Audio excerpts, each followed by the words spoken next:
we're going to record this like we do our webinars, and so the Fleet Summit will be available for other people who couldn't attend. We had a number of people call and say, hey, I really want to come to the Fleet Summit, but I don't have travel dollars, or I just my schedule won't allow me to come out. And so we're going to give it a try and see what product we get from that. We'll post that up on our website as long as it isn't too terrible. So forgive me if we stand at the lectern today. I normally like to move around a lot more, but because of how the webinar works, we'll try to stand at the lectern. Just a couple of things before we start off.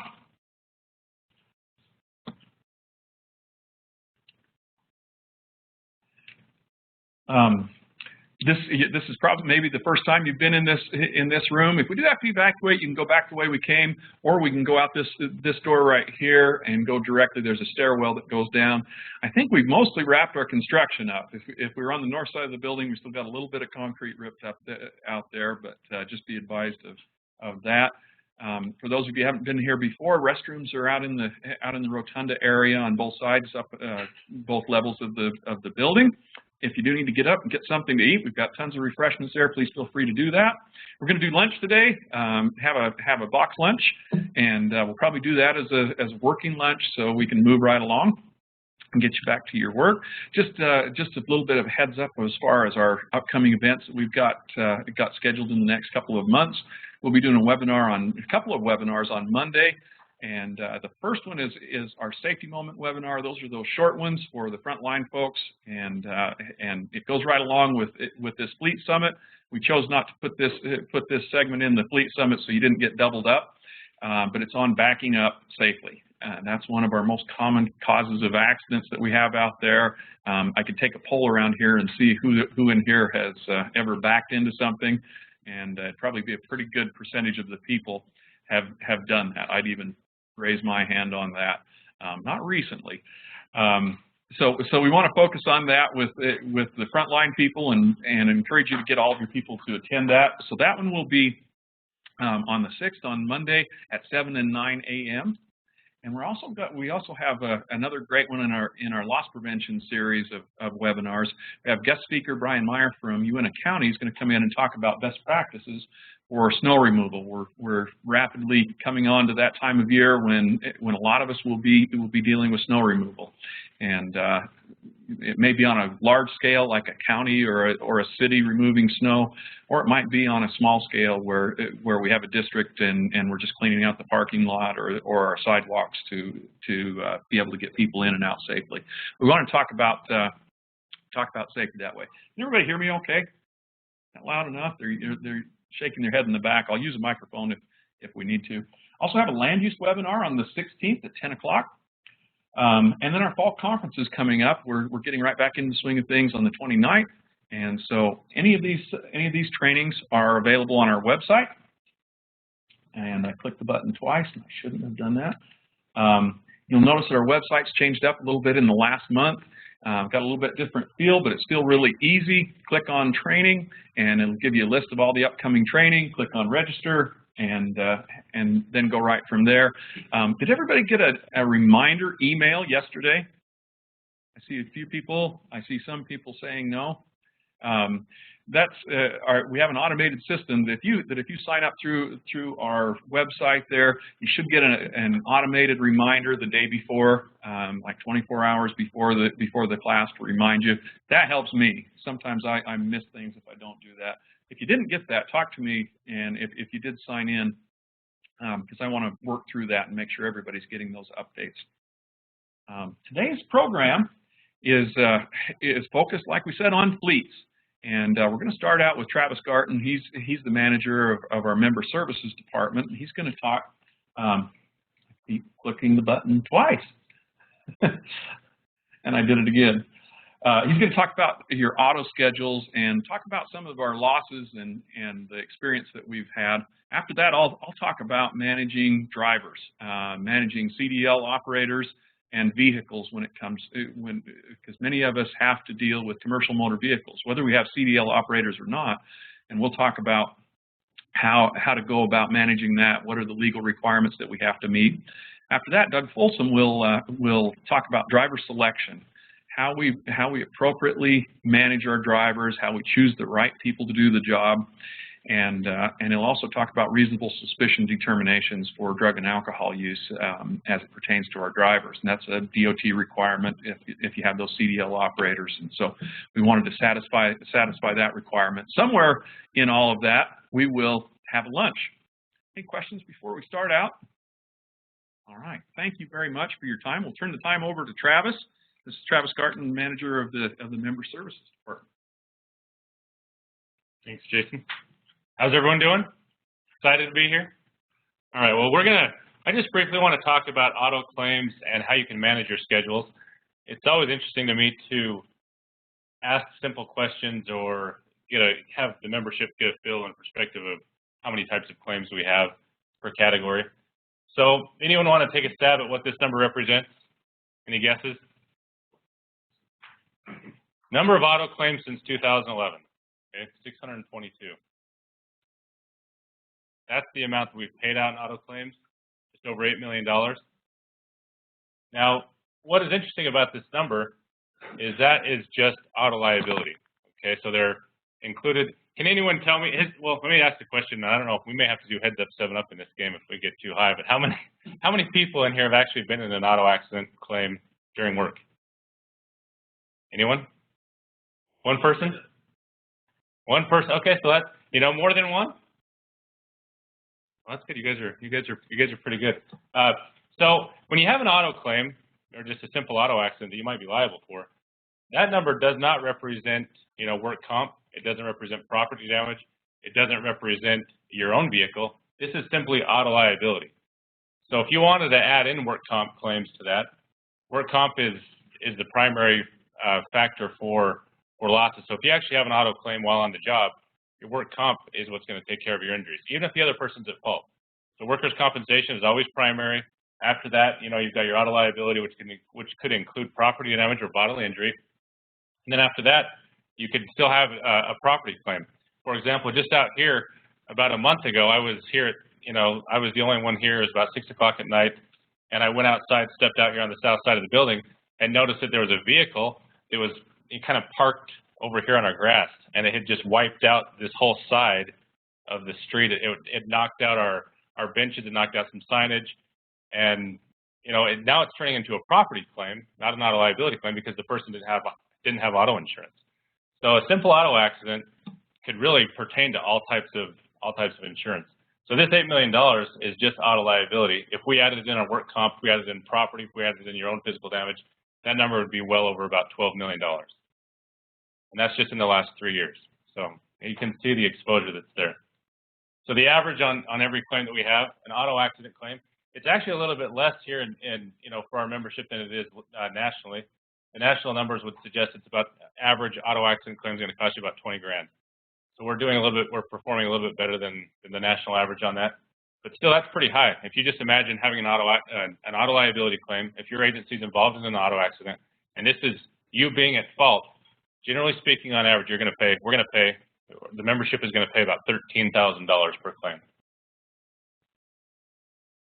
So I'm just going to talk a little bit about what it means to be a fleet manager. Who in here is actually the fleet manager for your organization? Handful of you.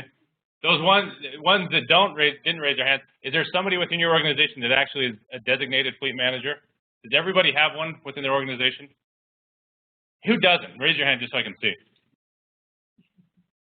And I would just say it's kind of a best practices thing. What we see typically, what happens, I mean, we just talked about the numbers.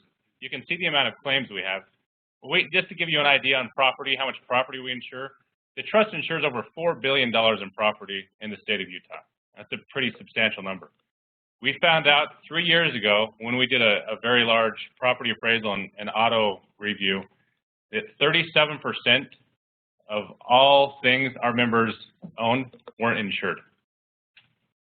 That's a really important reason to have a fleet manager, because if you have 37% of your autos not insured, there's a good chance that when you get in an auto accident, you have no coverage. You're paying for that out of your own pocket. So be sure to notify us about that. Have a fleet manager in place so that they can give us the information on your vehicles. One thing that I can do, if you want to send me an email after, if you just want to ask me, I can send you a template on things that we require. to add a vehicle. It's very simple. Typically we need the make, the year, the model, the VIN number, and the cost new, and whether or not you just want liability or if you want full coverage. You get us that information, that's all we require. It's really straightforward. Think of it just like your auto insurance, your own personal auto insurance. If you need a vehicle insured, just call your agent up and get it added. We'll even give you 30 days to add it. So it doesn't mean, if you're going to buy a vehicle off-site and you don't know if you have coverage, we'll give you a 30-day grace period so you can get that vehicle added, but just make sure you get it added. Again, 37% a couple of years ago, we found out that 37% of things just weren't covered or just weren't insured, which in essence means it's not covered. So please let us know that. And I would say if you don't have a fleet manager, talk to your supervisor about that. Get somebody involved in it, just so that we can get that information. So somebody who is a fleet manager, I know I could ask Doug and how he handles it, but why doesn't somebody here tell me how your district handles it? Just to who thinks they have a good fleet management program? Anyone? That's why we're here. That's why you're here, Doug. Why don't you tell us how you manage our fleet a little bit? Well, I would say about reporting and just specifically about reporting, just to making sure that what happens if you purchase a new vehicle, because you're constantly doing that here. So when we purchase a new vehicle, the first thing I do when I come in picking up the vehicle is I bring a copy of the contract to one of our account managers that adds the vehicle to the policy. I get the insurance cards, and then I make sure that those cards are distributed to the vehicle so that we have that available in the glove box. Okay, so that's a good beginning. The next step we would do, and he does this frequently, we look at it, we'll get a list of the vehicles, and we manage those vehicles just to make sure they're all on there. And so we'll give him a spreadsheet, we'll give him an auto list, and we'll send that out to you guys as well if you ask us. We send it to you annually anyways, so you can put those vehicle ID cards in your car. But in addition, at any given time, if you just want us to send you a schedule, so you can compare it to what you think you have versus what we're actually insuring, we'll do that for you as well. It's very straightforward. It's very easy. We can get that to you, while we're on the phone call in most cases. And so be sure to review it at least annually. We'll send it to you annually, but it might be a good practice to review it monthly or even quarterly or something like that. However you feel it's best. If you have a big fleet, obviously it's going to be more important that you look at it because you're going to be swapping out vehicles and all the time. If you have a small fleet, it's probably do it at least annually. And we'd say the same thing on your property schedule, just with your buildings and things like that. So those are important things to remember. Like I said, the vehicle information we require, it's really basic, and Jill and Susie, when you call and make a request to them, they'll tell you what they need. So that's always good. It is good though to get the bill of sale on that, just so you can get the VIN number and the value and those different types of things. And then the last thing, just first party versus third party claims. I want to talk a little bit about the distinction between those two things. Often, we talk about liability or full coverage. And so full coverage or auto physical damage is a first party claim, and then third party claim is auto liability. Now, the way our policy works is if you're driving a vehicle and you may either own it or not own it, but you're driving a vehicle on work, the trust will either be primary insurance on that or secondary, depending on who owns the vehicle. If you actually own the vehicle, it will be primary, and the liability will all be there.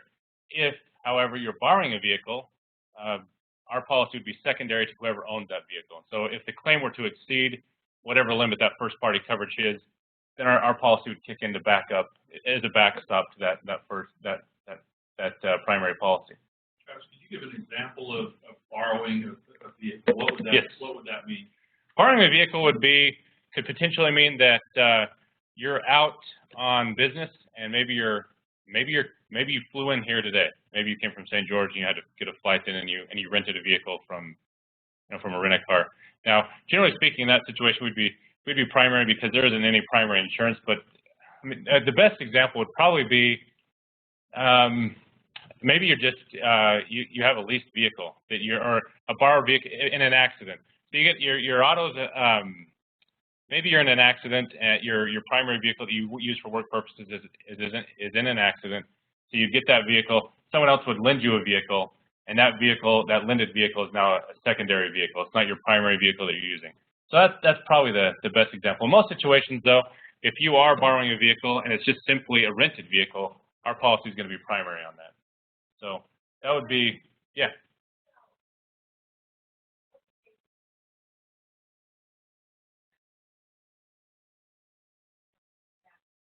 That would be a secondary one as well. So with the trust would kick in secondary. So it's always important to make sure that your employees, if they are driving their own vehicles, that you do verify they have insurance. Okay, that. You guys have that in your policies? Be sure to keep that in your policies if you don't. Make sure that they do have insurance on that. And don't require that they just have the state minimums either. It's not, I mean, the state minimums are $25,000 for bodily injury. I mean, we just talked about our average claims are $13,000. Nationally, it's $20,000. If they have a $25,000 state minimum policy, that's not going to cover much of anything. I mean, that includes the physical damage to the vehicle that they caused damage to. It also would include medical. So that's pretty expensive. You know, it's not as far as the cost of that, but the insurance itself to increase from a $25,000 limit to $100,000 or even $250,000 might be less than $50 every 6 months. It's good. It's wise to get higher limits if you can get them. And then, so the first party claim, that would be damage to your own vehicle.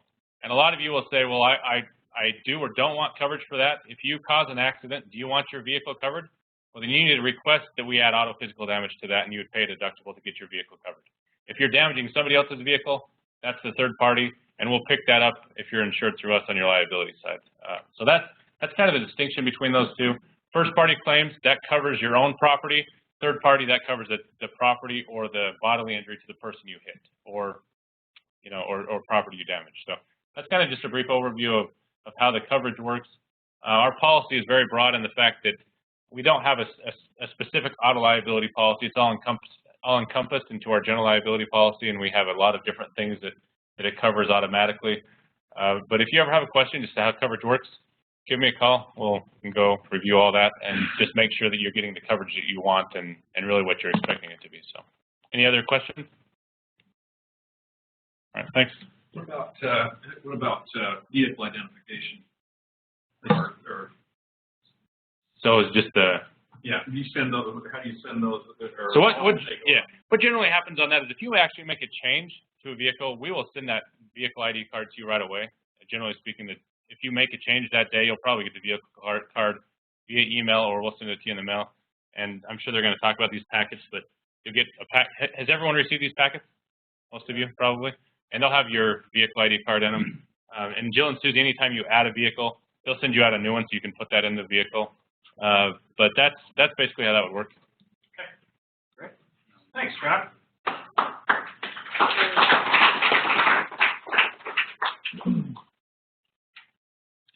Well, you know you can't have a presentation with me without having a video, right? Unless it's on webinar.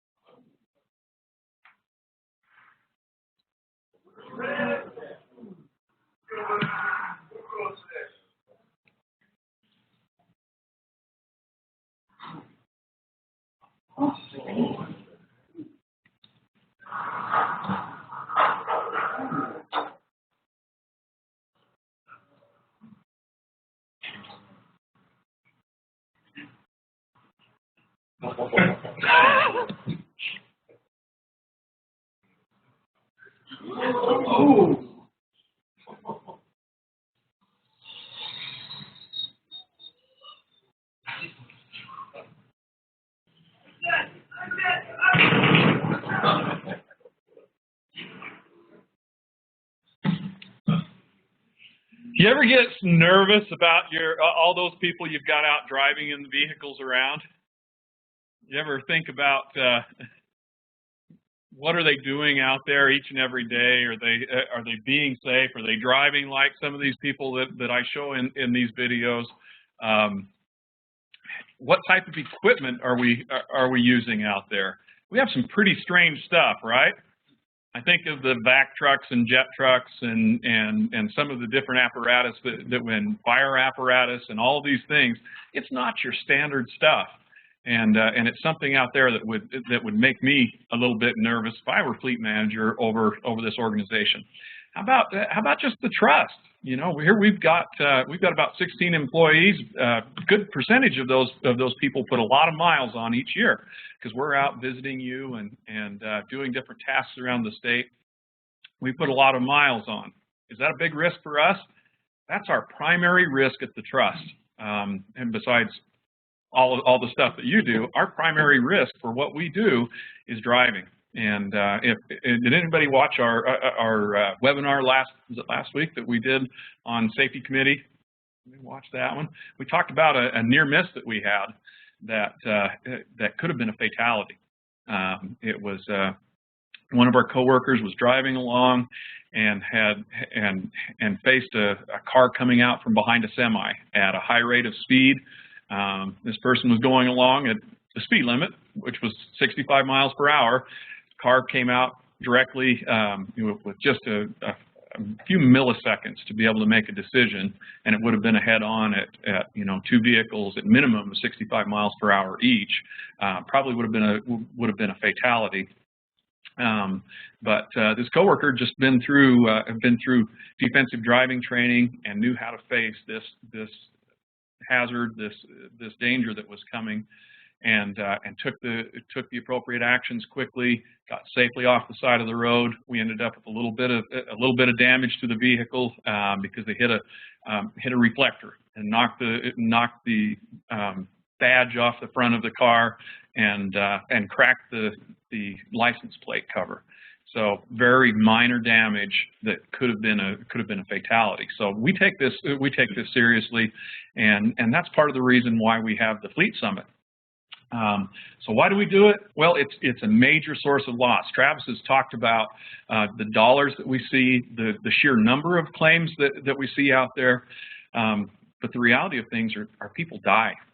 People are maimed in these and have lifetime injuries, and that's the reason why we focus on this. We've had some major losses during that time frame that Trav talked about, where people's lives were changed forever. We had some fatalities involved as well. So it's serious business, and that's why we like to have the Fleet Summit and talk about that. Okay. One of the other things that we believe is that if you manage your program, it will work. And it did my heart good to see everybody say, yeah, we have a fleet manager. Somebody is designated there. Almost everybody, right?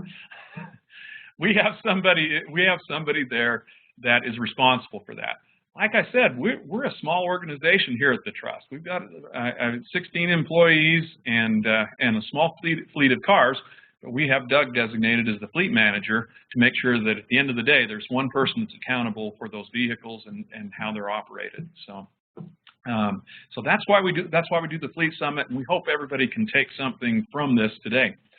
I kind of want to go through commercial motor vehicles. How many of you have commercial motor vehicles? Almost everybody, in one way or another, has commercial motor vehicles. How many of you have CDL operators? They have a commercial driver's license. Almost everybody that's here. So that's good. So people won't feel like, oh wow, they're just talking about CDL stuff. Does the CDL stuff pertain to everybody? It pertains, in my opinion, it pertains because it's a good way to manage your drivers. It's a good way to make sure that we're doing the appropriate things to manage our fleets. And so we put this up front to talk about CDL, the different classes of motor vehicles that are out there, how to manage our drivers. Let's run through this. So what is a commercial motor vehicle? 10,000 pounds or more, and that's the gross vehicle weight. Designed to transport more than 8 passengers for compensation. How many of you charge to transport people? Nobody in here. We do have some that do that. Designed or used to transport more than 15 passengers without compensation. How many of you have one of these shuttle buses? Okay. Are your people that operate those shuttle buses CDL operators? You manage them for that. Okay. That brings you in. Used in transportation of hazardous materials. Anybody in here transport hazardous materials? Nobody's going to admit it, right? Does anybody manage a water system? Okay. Do you transport gas chlorine? up to the water tank, or do you transport a placardable quantity of those hazardous materials? Now, I'll let you off here. We have an exemption to be able to do that without the CDLs. Does it put us at risk transporting hazardous materials? Absolutely. And that's one of the things that has given me a little bit of pause as I've gone around the state and driven around in your public works trucks. We'll be driving along, going up to the water tank, and there'll be a couple of cylinders of chlorine in the back of the truck, bouncing around with the hammers and anvils and all that, and it puts us at a potential risk handling those. We need, even if we have an exemption, we need to know what the rules are, so we do it appropriately. What's the risk if we have an exemption, but we're not following the rules that would have been in place without that exemption? Sorry? Well, the exemption will be there in a liability case. Does it erode our ability to defend that? Well, here's what everybody in industry does. This is what if I'm a company and I'm transporting hazmat, this is what I do. I placard it, I train my people, I secure the loads appropriately. You have an exemption, and it looks to me like you don't really care about what the standards of the industry are. That erodes our ability to defend that case. Okay. All right. So, what type of a CDL license do you need? And this is kind of a mess of a diagram here, but it's one that it's how we go about deciding which type of license should we have. We ask ourselves, how heavy is the vehicle? Is it, let's see, are we pulling a trailer? Is it over 10,000 pounds? Are we transporting hazardous materials? Are we transporting passengers? And those are really the questions that we ask, and it'll take us through the different types of classes of licenses that we have. Of your operators out there, how many of you have Class A licenses? Okay. Class B? Some of those. C? No C's. How about Class D's? Yeah, we all have those, right? That's our license for those of us who don't have a CDL. So each of these have a little bit different requirements when you have a license. So Class A can drive combination vehicles greater than 26,001 pounds. In Utah, we've given a little more exemption than outside of the state. If you're driving interstate, then you have to be 21 years old to have that CDL license. Within Utah, if they're driving intrastate, they can be 18 to 21 and still get that CDL operator's license. Okay. What's our recommendation on that? Do we recommend giving an 18-year-old a 10-wheeler and tell them to go do the job? Well, I think that goes to what Doug's going to talk a lot more about, driver qualification, making sure that we do a good job of assessing that driver's abilities. Just because they're young doesn't necessarily mean that they're a bad driver. However, statistically, the younger you are, the worse driver you are. You haven't had that experience over time to make better choices. So on a national level, 21 years old. Class B, heavy straight vehicles, that means not articulated, less than 26,000 pounds, or towing another vehicle that is less than 10,000 pounds, okay? Trailer. And once again, can be 18 to 21 years old in Utah, but not outside, not if they're going interstate. Class C, single vehicle less than 26,000 pounds, or towing less than 10,000 pounds, but only if they are transport vehicles they be that shuttle bus, bigger than the 15-passenger van, 16 passengers or more, or used to carry hazmat. And in the state of Utah, you have to be 21 to operate that type of vehicle. Okay. Any questions on that? No? Okay. All right. We have different endorsements. What does an endorsement do? Anyone?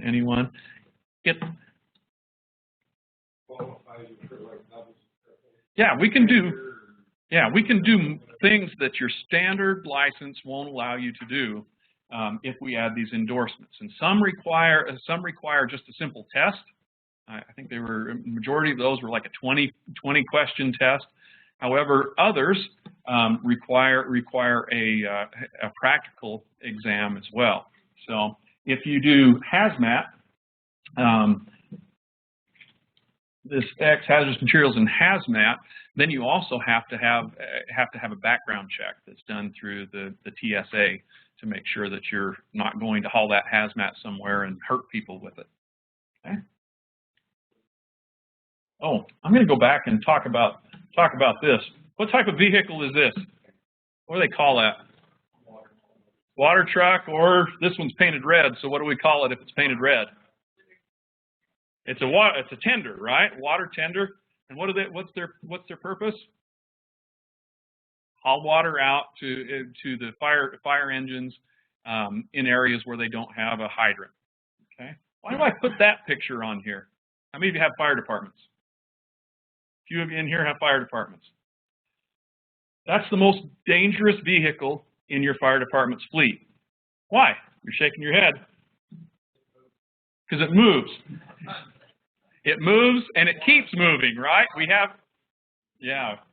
Unless you have a good baffling system, and even if you do have a good baffling system, those loads shift. And over the years, when we've had a firefighter die, it's been in a tender vehicle. And for many of your operations, they're old military trucks that have been around forever, and they're not in great shape. I put that one on there intentionally. As you look at your fleet, look really close at that tender. Look at the tires on the tender. Make sure that thing is in really good shape, and only allow the people that have been trained to operate that. We've got an exemption for firefighters. They don't have to have a CDL to drive a tank truck. Is that a good idea? What's my recommendation as a risk manager? I would make all those firefighters have a CDL license and do the tank. If they're gonna drive a tender, get that endorsement. You know, spend a little bit of money to help them get that training, but I highly recommend that. Okay, questions, comments on that? All right, I'm going to go rip right through. So once again, we talked about our exceptions, but we expose ourselves to more liability if we're not doing what standard general industry does. We have to live up to that level if we want to be able to effectively defend ourselves. Love the exemptions and live by those, but take learn from what we're going to talk about today and implement that in what we do. Okay. In their letters of interpretation from the federal DOT, and they said, yes, you have an exemption, but only in the cases where you have a, quote, equivalent program. What does that mean? Basically, yeah, you're not required to, but you have to follow the rules. It must be an equivalent program. Okay. All right. So negligent entrustment. Here's one of those goofy insurance words. What's that? Negligent entrustment. So if I hand a handgun to a toddler or a baby, is that negligent entrustment? Yeah, I've given something dangerous to somebody who can't handle it. Okay. So when we think about vehicles, it's liability that is incurred when an entity allows a driver or another person to use a vehicle knowing or having reason to believe that the person in using the vehicle creates a risk of harm to others. So we put our organizations and ourselves personally at risk if we don't do a good job making sure our drivers are capable to do the job. If they are a risk, if it's putting a handgun in a baby's hands to give this person a truck and allow them to drive, that can come back on our organization as well as us personally. So just thinking a little bit on that. So here's some examples. Hiring employees without contacting references. How could that be negligent entrustment? Is it an expectation that you would contact references? We're talking CDL operators. Yeah, that's actually part of the program. So contact those references and ask questions. Is this person a good driver? What has your experience been with this person? Oh man, we're just glad we got rid of that guy finally. Using drivers whose license or medical card has expired. forcing or allowing an employee to work beyond the hours of service, not addressing known drug or alcohol problems. So these are examples of negligent entrustment where we can get in trouble. Okay, so here's a way that we can mitigate that negligent entrustment. Have some written procedures for how we use our motor vehicles. We've talked about policies already a few times. How do we go about assigning vehicles? How do we go about selecting our drivers? Follow those procedures. Train employees. How many of you train your drivers? How many of you rely on the trust to train your drivers? Well, we do a defensive driving class. Everybody has to do it every couple of years. Is that good? That's good. Is that driver training? That's really something to help. You know, we're not training on the specific skills of how to drive a 10-wheeler or how to drive a tank truck, anything like that. A lot of times we go, do you have a CDL? Show me your license. Well, I guess that's good. That's good for me. How many of those? Have you ever had a new driver that didn't know how to drive a commercial motor vehicle? But they came in. What did they tell you when they interviewed? Oh, I've been doing this forever. Oh yeah, backhoe, yeah, I can do that. Excavator, sure, no problem. When you put them behind the wheel, they can't do it. So train employees. Actually go out on your interviews. We'll talk about this in a minute. Have them drive. Show them what you're doing. How much can you learn? How long does it take you doing a ride along with a driver to know what their mental state, what their abilities are? How far do you have to drive? About a half a mile, right, Joel? We did it yesterday on 6 people, and one of the parts got done with on a driving test. And when our trainer guy came back, he said within 5 minutes, he got the truck rolled out of the yard, hit the road to go on the driver's test. He had pretty good skill. He already knew with less than a block. Yeah. Because those behaviors are something that's built in, and we can know pretty quickly. Did they put their seatbelt on? What did they do when somebody pulled out in front of them? How did they behave?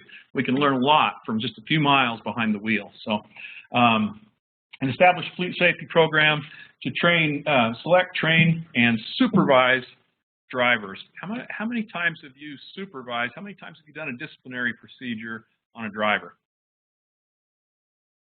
Quite often. Beth, you're saying, yeah, we do it. You've done it. Okay. Why is that important?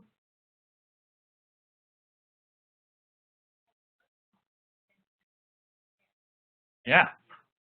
1, we care. 2, we're paying attention.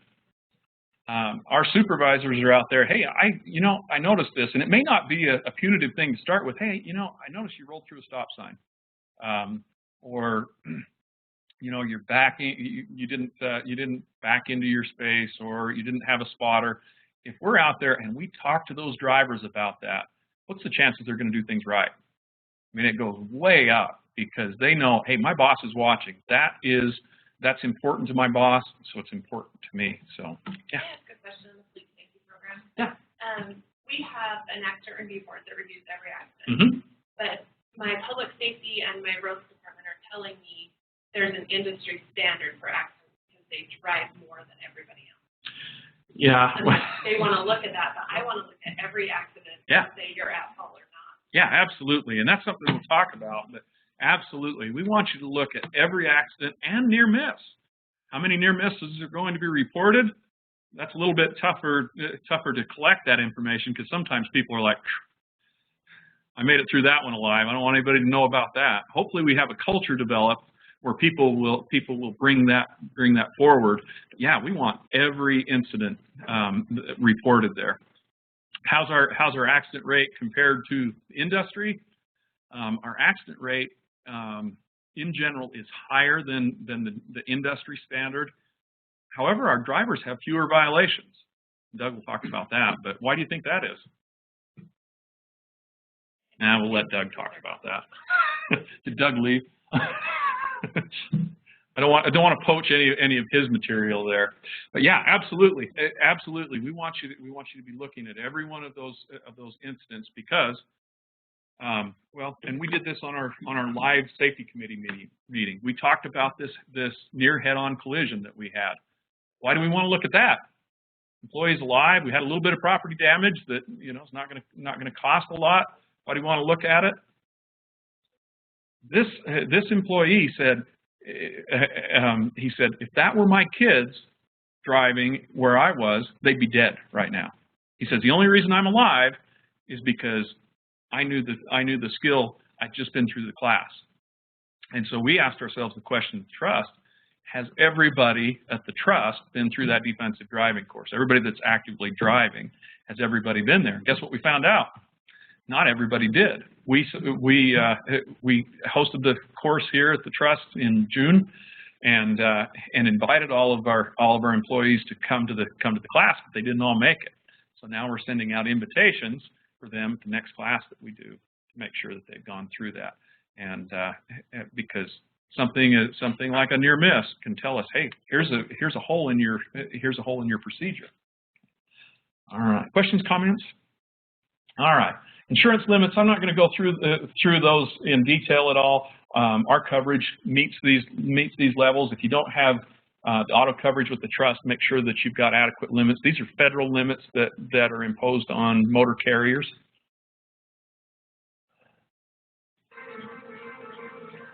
We have to do videos every once in a while.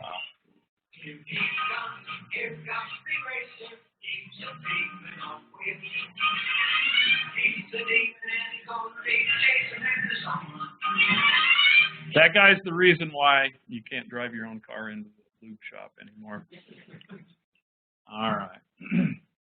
So let's talk about this fleet management program. This is from a DOT's perspective, but what are we going to talk about today? This stuff right here. Let's run through them quickly because I've been talking for a while. So policy, like we said, if it isn't written down, it never happened, and we'll probably not follow it. Live and die by our policy, but make sure that we're consistent from one driver to another.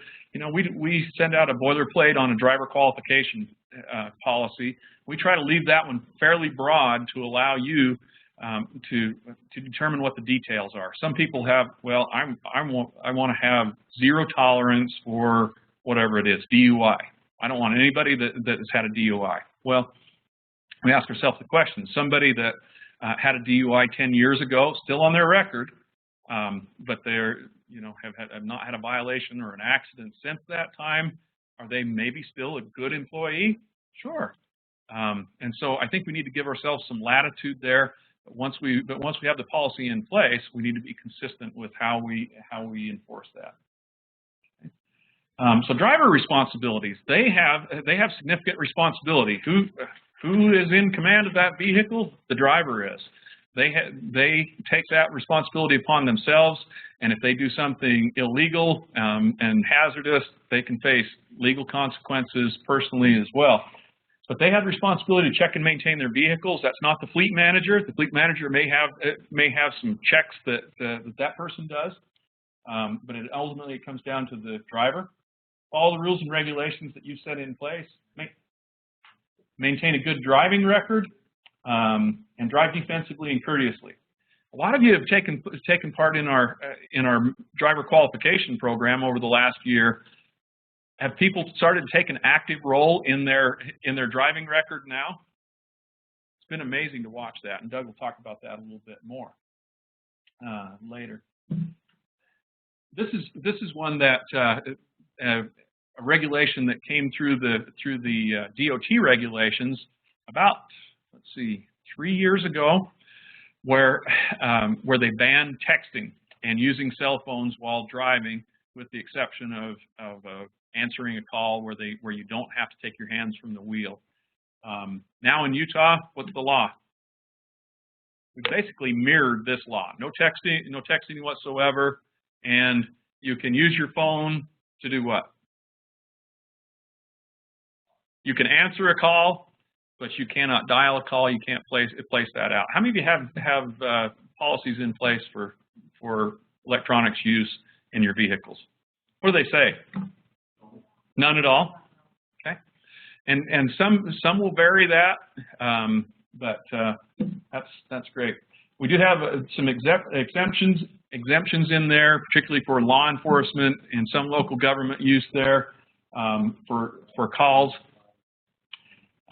If you're a CDL operator and you get a citation for this one, that is a disqualifying offense. So you could actually lose your license for a year for that offense. We've actually been seeing more of these type of citations come in the last few months. Okay. All right. Supervisors. How do you know my name was Moroni? That great joke. It only works in Utah. So supervisors play a real key role. Yeah, those drivers are out there on the roads, but the supervisors play such a critical role. They investigate accidents, make sure the drivers are adequately trained, conduct department training, and individual training. Ride-alongs. How many of you periodically do a ride-along? It's like we're doing it down in Lehigh. You guys are doing it Mid-Valley. Is it an official ride-along, or you just go out, hey, I want to go along with you today? Depends on the day. You know, and I've actually done this with some of our members. We have some that are transportation districts, and they've asked me, hey, will you go ride the bus? You go on the shuttle, just like don't wear anything with a logo or anything. Just go out there and take a ride on the bus, and I've done that and made some observations. I'll tell you, you can learn a lot from people that are not being observed. Okay. Supervised drivers make corrections when they're needed. Make safe driving a part of annual performance reviews. Do you have that as a line on your annual performance review? We really recommend that safety be a line on that performance review so people know that they're being judged on their safety, not just driving. You might have multiple criteria there, but are they working safe?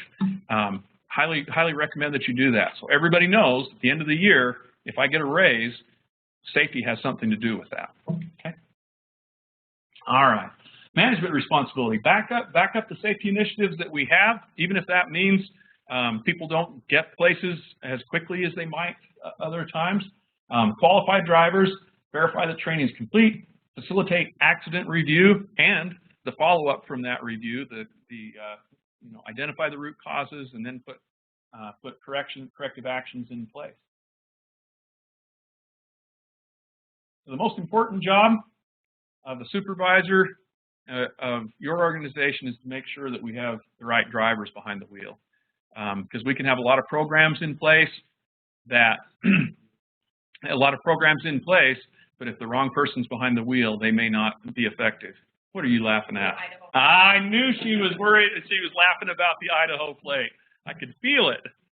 It's not a 1F plate, though, so. It's 1A. What's A? Is that Boise? Ada. All right. All right, yeah. Unfortunately, Franklin County, the 1Fers are a constant punchline in whatever driver training I do. All right.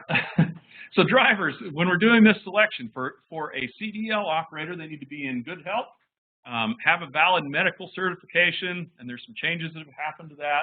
They need to be able to perform the required duties. That might be just getting in and out of the vehicle. They need to be at least 21 years old. If they're going intrastate they can be 18, but you can't be transporting passengers or hazmat, like we said. They need to be able to drive defensively and able to speak and read English, be able to communicate in English, read signs, and bills of lading and all of those things that go along with that. Okay. So who can tell me what happened with medical cards over the last couple of years?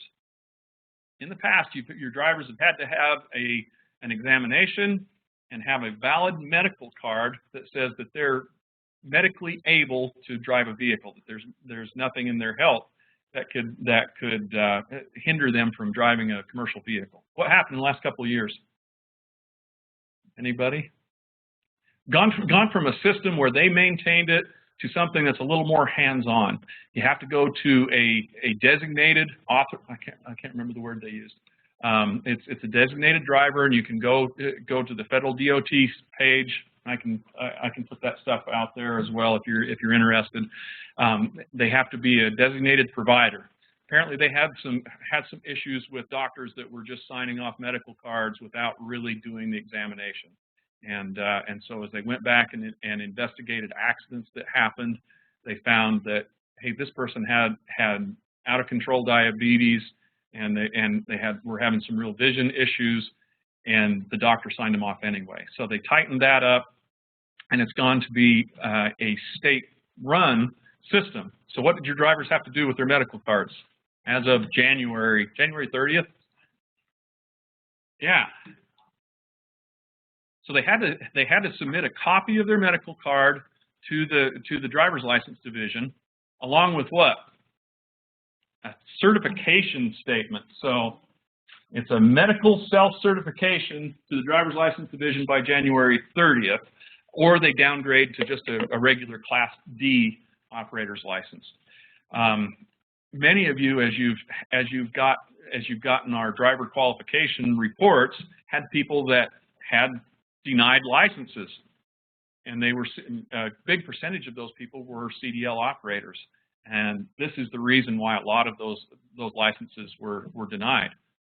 What's the deal with the denied license? Well, you're driving without a license. If you get pulled over, you could actually be arrested for that. In most cases, they won't, but it's a big deal, and you can get a citation for it. So this is something that we want to make sure that on all our drivers that they've gone through this process to get that medical card in. Now, I think it was June. Let's say up there. I think it was June was the date when you had to go with the designated provider, the doctors that are out there. So from now on, you have to select those doctors, those providers from that list. Questions on that? Okay. Some people have just chosen to downgrade to a regular operator's license. I had several people as they've called up and said, oh, you know what, it's more of a hassle than it's worth now to have a CDL, and that's fine. It does take a lot of work to do this. So drivers have to pass a road test, complete an employment application, possess a valid medical certificate. So we need to check that on every new hire that we're hiring in a CDL operator position. How many of you require your drivers to fill out an application for employment? Okay, most of us do. Does it have on that the information required for a CDL operator? And I've got a sample. I didn't get those printed up. Let me see if I can do that in the break. But a sample for you to take a look at and see if we've got that information there. So name, address of employer, applicant name, address, date of birth, social security number. So when we ask for this information, it's contingent on an offer of a job. Addresses for the last 3 years, date submitted, state, number and expiration date of all CDLs held. Used to be that we had guys that had multiple CDLs in different states. That's illegal. But you want to have all that information. Experience. What type of vehicles have they driven for how long? In addition to that, we want to have on that a certification statement. Let them know that we will be checking their references. We want them to have a list of accidents for the last 3 years, date, nature of injuries, and if fatalities were involved. List of violations for 3 years. Statement and/or details regarding denial, revocation, or suspension of the license. So if that's happened, they need to explain why it happened and what the details were, who their employers were back 10 years, names, addresses, dates employed, reason for leaving, okay, and then a certification statement at the end that signs that they understand all of this. So I'll print up those copies after we get done. Okay. Driver qualification files. How many of you keep a file on each of your drivers, specifically for the driver? Okay, some of us do. I recommend that you have 2 files. And one of those is for personal information that might be covered under the HIPAA standards, medical information, drug screening, that type of stuff. And then you have a driver qualification file that has their application for employment, their MVRs, that type of stuff. Okay. Keep an annual list of violations, their latest MVR motor vehicle record. All right.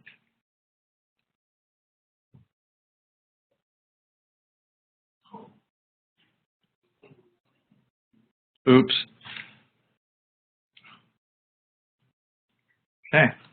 Once we get all that, we have to evaluate this information. And one good way to do that is to have a checklist or to have a policy and procedure that gives us a good outline of this is what we look at. It helps us to be consistent from one driver to another. We may really like this person and overlook some things, but if we have a checklist, we're going to go through and evaluate how many citations, how many accidents they've had, any of these other things that we've talked about. Be consistent and document those things. Okay.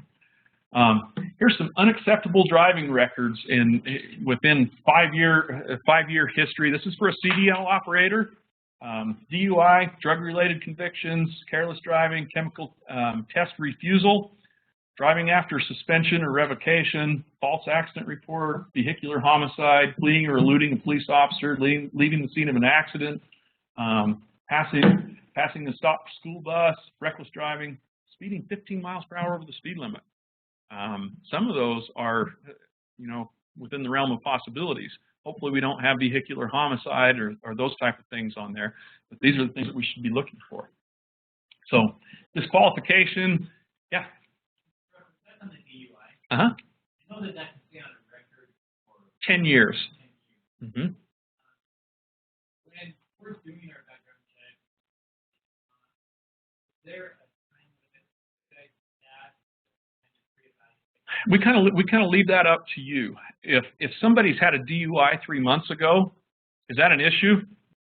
Yeah, that's pretty fresh, and that's probably an active situation. If somebody 3 months ago decided to drive drunk, that indicates something about that driver. If it were 10 years ago and they come in and, hey, clean and sober for 10 years, they've got no citations, they've got no accidents, and they back it up, do I have an issue with that? I really don't. I think people need a second chance, but that second chance probably shouldn't happen within 2 months of having a DUI. So, but we leave that up to you. We give you a boilerplate that we think is a good starting point, and if you want to dial that in a little bit more, that's really up to you. Okay, does that answer it? Yeah. Okay. Jason, actually I think the sample that we hand out now suggests that you give serious consideration to DUIs within the last 2 years. Yeah. Yeah. Thanks, Doug. So when we talk disqualification, if they're a first offender, they should be disqualified for 1 year following a conviction. So just because they got a citation doesn't we don't automatically do that. Now we might take some disciplinary action ahead of that, but not the official disqualification. Somebody gets a DUI and they're in a bad accident, even on their own time. Can we pull them off driving duties until we sort it all out? Absolutely, and that's what we should do. 6 months for possession of a controlled substance. Thought that was interesting. The feds put that in there a little bit different. Second offense in 3 years, they're disqualified for 3 years. Okay. All right. So here's where disqualification can come from: driving a commercial motor vehicle under the influence of alcohol or controlled substance, driving or possessing a drug or controlled substance, leaving the scene of an accident involving a commercial motor vehicle. In Utah, they broadened that and said if you're a CDL operator and you're in an accident and you leave the scene, even if it's your personal vehicle, not commercial, you can still be disqualified for that. Using commercial motor vehicle to commit a felony, okay, and that can take a wide variety of turns.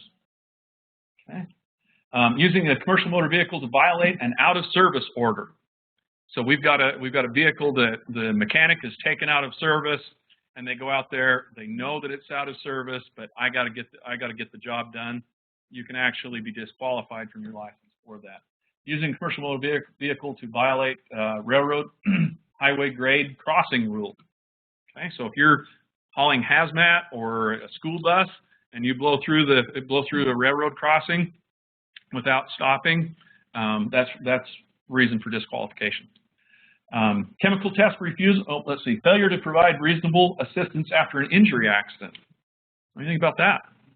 What would reasonable assistance be? I don't have a great definition. I think reasonable assistance, well, calling 911, providing simple first aid if it's available, getting people out of danger. I think those type of things. Chemical test refusal. You refuse that, that's grounds for disqualification. I threw this in here just for discussion's sake. Do you have a ride-along policy? So you've got people out pushing snow. Do you have a policy that addresses ride-alongs by family members, friends, people that are not employees or even employees? Why do I bring this up? Nobody wants to talk about this, right? Can that rider be a distraction? Yeah. Does that place our organization at greater risk if there's an accident? Yeah, we've got somebody in there who's not one of our employees. If they're, every year we'll have a number of claims where a snowplow hits a manhole or a curb or something like that, and occasionally we'll have one where the person hits the windshield or hits the top of the cab, and it's pretty obvious that they didn't have their seatbelt on. What if it's a passenger? Anyway, I don't throw this out here saying I want you to have a rule for no riders. I know sometimes that can, on long shifts, can help people. You also have that supervisor ride along and all of those things. I throw it out here just to encourage you to assess the issue. Ask yourself about that. Are we putting ourselves at greater risk? Do we have people out there taking their wife and kids along, or husband and kids along, pushing snow or doing their regular tasks? Does that place us at risk? Should we be doing that? Should we not? I think for me, it's fairly obvious what we ought to do, but I leave that in your court. Comments on that? Yeah.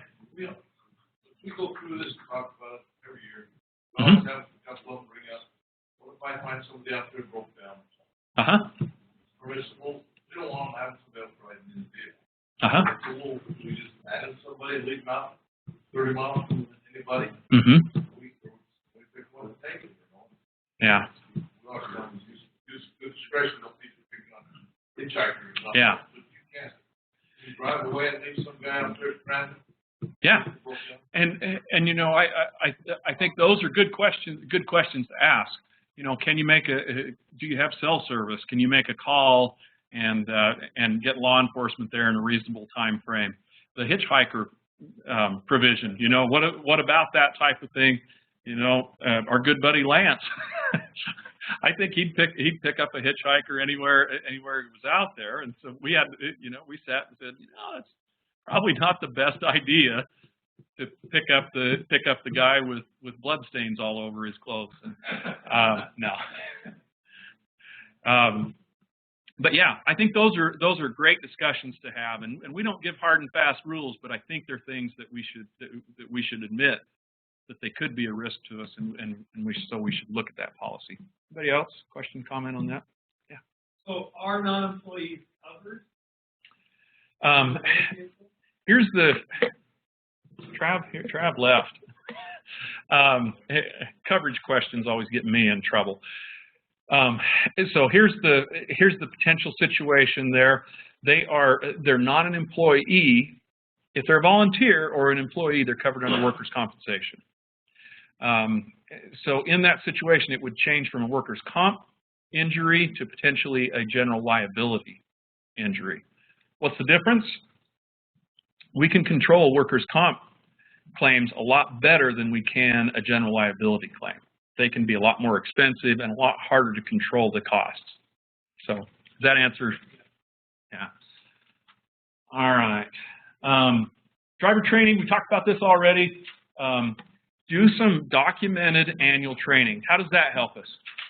We have a bad accident and we get sued. What's gonna be a big point of consideration if this accident goes to court? Absolutely. Thank you, Joel. We're going to say, we have, you know what, we did everything that we could. Maybe this driver made a mistake. Maybe they didn't. But we have documented training that shows not only do we do defensive driving, but the supervisor goes out and does a ride-along. We do some specifics on the equipment that we're operating, and it's documented. That shows that we're being reasonable and prudent about it. Have some regular driver safety meetings, and we'll do those webinars periodically that are on driving. We've got this backing one that we're going to do on Monday, and those are good. But have something that's maybe short. Hey, you know what? Everybody, let's go out and look at air brakes today. Y'all remember how to do that air brake check, or we'll do a vehicle walk around and remind everybody how to do that. Maybe you pick on somebody different each time to do the training. So it forces them to learn and be able to present that to other people. But some sort of regular training is important. And I think in many cases, we do lockout, tagout, we do confined space, we do trenching, we do all these standard OSHA trainings. But this is one that we may overlook. Okay. All right, alcohol and drug testing. So we have a random pool, or a consortium, they call it. How many of you run your own drug testing pool just with your drivers? How many of you do it through a hospital or through a consortium? Most people are going to do that, right? You pool your drivers together, and everybody comes out of that random pool. Okay. Drugs or alcohol will come up. We have tighter limits. If somebody is pulled over and tested for these substances, there are tighter limits than there are for the average driver. We can put in there the possibility for rehabilitation. That's up to you to write that into your policy. So federal limits are what we follow for drugs. On alcohol, if somebody has a blood alcohol content of 0.02 or greater, up to 0.04, and that's when they're driving. Before, during, or immediately after performing highly sensitive functions, driving, they must be removed from performing highly sensitive duties for 8 hours or until you administer another test and they're below 0.02. So that's a much more aggressive standard than others. So if you're operating between 0.02 and 0.04, you need to have a policy in place. What do we do with this person? How do we handle that? If you're over 0.04, what's the legal limit? 0.08. So for a CDL operator, it's 0.04. What if you're driving your own car? It's the same, right? I'm out driving my personal vehicle. My blood alcohol content, if I have a CDL, is 0.04. That's my legal limit. Okay. So if they're 0.04 or greater, then they need to be removed, and we have to do some sort of, or they may be subject to corrective action or discipline. Okay. All right. Employees can be disciplined for refusing to submit for a drug and alcohol test, or adulterating or substituting somebody else's sample. For that, we can take action up to dismissal. What would I recommend if somebody is substituting somebody else's sample? Well, I think the discipline should be. Yeah, that's probably the direction I would go, because that's a pretty clear indication that they're trying to hide that. Okay. All right. We have to provide information to the driver, and that's one thing that we can do in that application process. We can put this information on there. You are subject to drug and alcohol tests, random sampling, information about driver conduct. What happens if you're let's see. What happens if you're in between 0.02 and 0.04? All those things are important things to communicate to the drivers so they know what your policies are and what they're required to do. Post-accident drug and alcohol testing. Did I miss? I think I missed talking about our random samples. When you're in a consortium like that, I recommend that just because it's easy. You have a medical review officer that runs the whole thing. They send out the randoms, and all you have to do is make sure you get people to the testing area immediately. And we have to do percentages. What percentage have to be tested each year? Different for drugs and alcohol, right? I'm gonna have to find this. 50% for drugs and 10% for alcohol each year. I hope I'm right on that. That just kind of exploded from my mind there. So it's a true random sample, and so the same person might come up multiple times.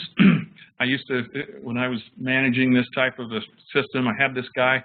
He was an LDS bishop. And he would come up almost every time, and it was a true random sample. And this guy would get so mad. I know you guys are picking me because you know I'll pass. But it needs to be a true random sample. I missed it. I must have misplaced that slide. Well, I'll go back. So when do we have to do post-accident drug and alcohol testing? So we do randoms each year, pre-employments and randoms. When do we have to do that? If they're involved in an accident where someone dies, that's a requirement. If your driver receives a citation within 8 hours of the accident and bodily injury occurs to where people needed to be transported away from the area for treatment, or if the same things, if they get a citation with 8 hours and one of the vehicles has to be towed, so it's an indication of damage. So if that happens, then they have to have that. Drug test. Let me skip to drugs really quickly. So on drugs, it's the same, except our time period extends to 32 hours because many drugs stay in our system much longer. What if we don't get the driver to testing within 2 hours of the accident? Why would that happen? What's that? They might be in the hospital, right? They might be under medical care. They might be way out in the middle of nowhere. They got in an accident, and it was 2 hours before they could even get assistance there. What do we have to do? We have to prepare a record. That's just a memo to file that says this is why we didn't test this person in time. If it's beyond 8 hours, you don't do a test. For drugs,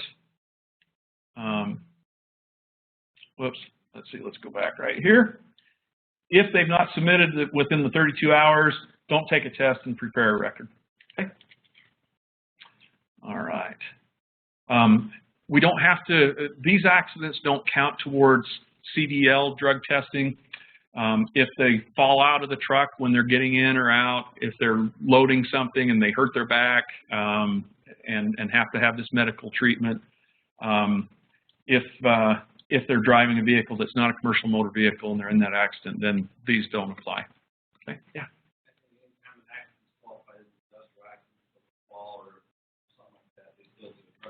And you could have a separate policy, and we recommend that you do have a post-accident drug screen policy in place. Here's if there's a personal injury or property damage, they're going to have that. That's separate and aside from the CDL drug screening process. Okay. All right, there we go. There's my slide. 10% for alcohol every year, 50% of the drivers for drugs each year. And like I said, it may be the same driver gets hit a couple of times just because it's purely random. And on those, we only test for alcohol during and prior to safety-sensitive duties, okay? Because you can legally drink alcohol outside of that. For the drugs, it's any time while they're at work they can be tested for that.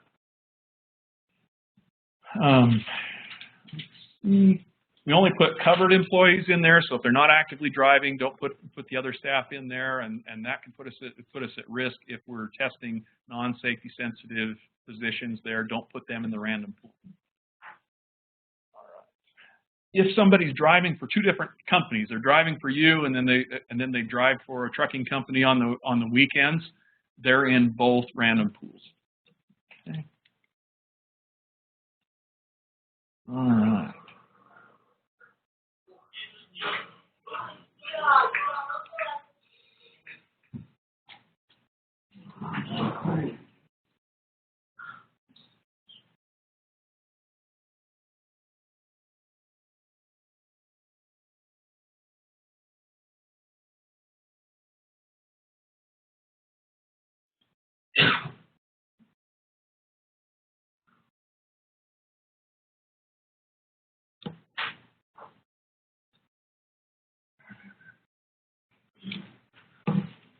Gotta love the Russians. For whatever crazy stuff they do out there, they give us lots of good videos. So we'll love them for that.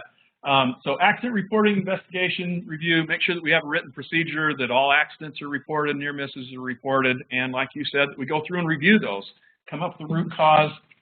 Make sure that you have some sort of an accident kit. We give you kind of a basic one with your insurance information and a form in there. You can come up with your own form as well to investigate that. I used to, when I was managing fleet stuff, we would put cameras in there, the little disposable 35mm cameras. It sounds kind of silly right now. Everybody has a camera on their phone, but put a requirement in there. If you're in an accident and you're not hauled off in an ambulance, you need to take pictures of the accident. Stand back, take the big picture, the dent in the bumper. You know, we can look at that. The adjusters can look at that after. But let's see the big picture of what went into this accident happening. Draw a diagram. Let's see. Accidents are DOT recordable if there's a death, medical treatment, or vehicle towed from the scene. Any of those that require the drug screening, drug and alcohol screening.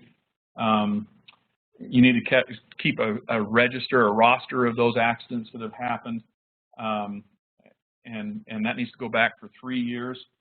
If it's a hazmat spill, if you tip a cylinder of chlorine off of your truck and it leaks, or you spill a material, that is a reportable occurrence, and you need to report that to DOT. Okay. All right. Vehicle safety and maintenance. Make sure that we're qualifying our mechanics. Just don't say, well, can you repair our vehicles? Yeah, sure.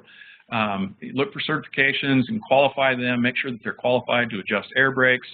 DOT asks about that. There's no official certification, but they'll ask about certification at the port. How many of you go in and out of ports? We're doing that a little bit. They'll ask for that. So if your air brakes are out of adjustment, they'll ask the driver, where's your certification to be able to adjust those. Make sure you've got a mechanic that is trained and qualified to do that. And you may want to even make them a card that says they're qualified brake adjuster. Okay, do you do that? Yeah. Okay. Yeah.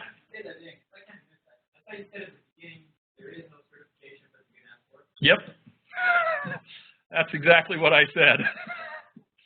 I think it's kind of a bluff that they do at the port. They don't want truck drivers adjusting brakes.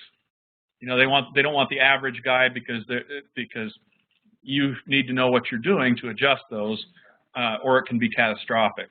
And so I believe that's my take on it. Is it's kind of a bluff at the port.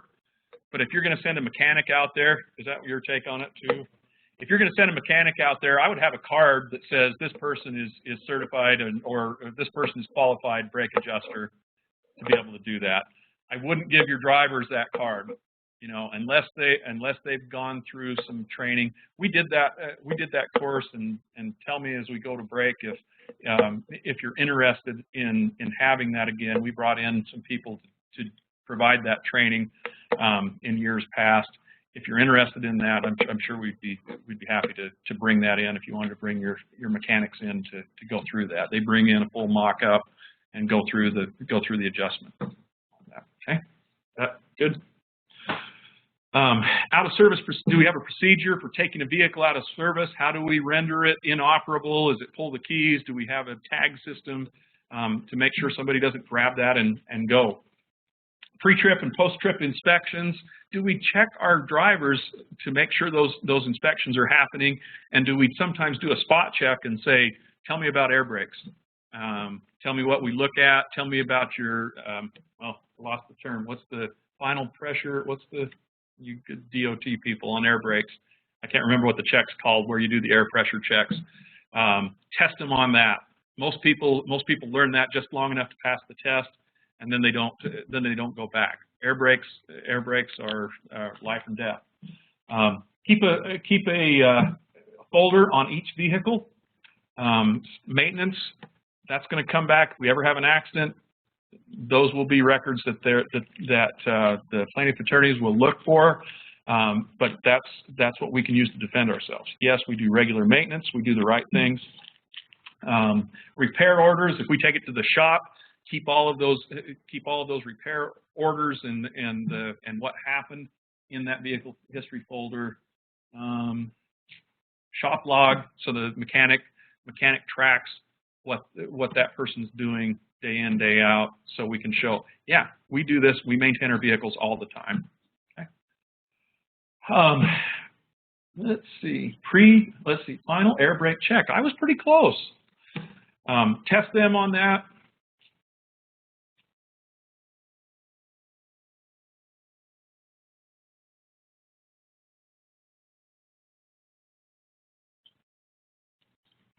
This one had audio in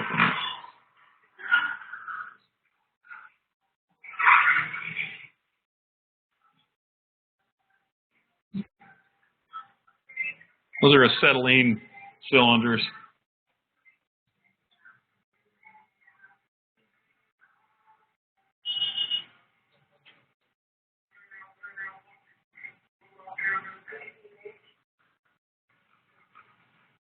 Thought I got right to it a little quicker.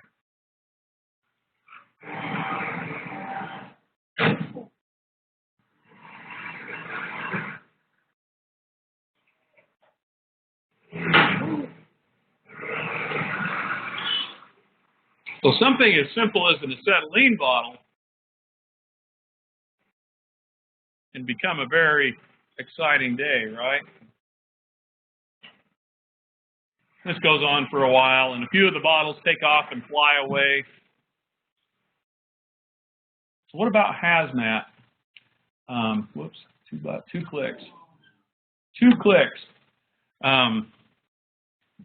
So hazardous materials, make sure that our drivers have gone through this. This was a new requirement not long ago that they have to have this TSA background check. If they haven't had that, their license will probably, or their endorsement will be disqualified. Not disqualified. What's my term, Doug? Revoked. Thank you. They have to be trained for hazardous materials, shipping, as well as securing. Hazmat puts a great deal of regulatory burden upon us. My recommendation is don't do it if you don't need to. If you want to do that, talk to me and we can go into a little more detail. But you need to make sure those guys are trained and they're doing it appropriately. Placarding and securing their loads, shipping papers, all that stuff goes along with it. That was actually something I was going to use next week. Okay. So just in summary, build your program. Most everybody in here has a good program to start with. As I watched your faces today, I saw a few of you go, oh, actually I saw most everybody go, oh yeah, we need to add that, or we need to be thinking about that and taking some notes. Build on that program. Just keep improving that. Qualify your drivers. Doug will talk about that more, but that is number one thing, is to have the right person behind the wheel. And then supervise. Get out there and see what's happening. Sorry, I went a little long there. A lot of stuff to cover. Questions or comments? No? Time for break. So let's take about a 10-minute break, and then we'll turn the time over to Doug.